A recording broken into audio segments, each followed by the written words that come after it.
কিয়ামতে আল্লাহ তিন ব্যক্তির উপর দয়া করবে না।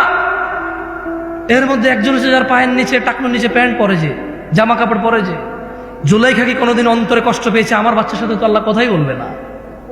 এদেশের আব্দুল্লাহ, আব্দুর রহমান, আব্দুর রহিমরা, এদেশের জামশেদরা কি কখনো এরকম নিজের বাচ্চার টাকনুর নিচে প্যান্ট দেখে কি কখনো কল্পনা করেছে, হায় রে আমার আদরের সন্তানটার সাথে আল্লাহ কথাও বলবে না, দয়াও করবে না, রে কি করলো আমার ছেলে? এই দেশের জামশেদরা, আব্দুল্লাহরা, আব্দুর রহমানরা, এই দেশের আব্দুল করিমরা কখনো কি নিজের ছেলেটা ফজরে ঘুমিয়ে আছে ভেবেছে যে আমার বাচ্চাটা মারা গেলে জাহান্নামে চলে যাবে সলাতের হেফাজতকারী না বলে? কোনদিন কি কল্পনা করেছে এই দেশের আব্দুল করিমরা? বলেছে? বলেন তো। ইসলাম তাহলে ওর কাছে কতটুকু পরিচিত? ওই ইসলামকে কতটুকু জানে? কিভাবে জানে ইসলামকে সে? আমাকে কি একটু বলতে পারেন আপনারা?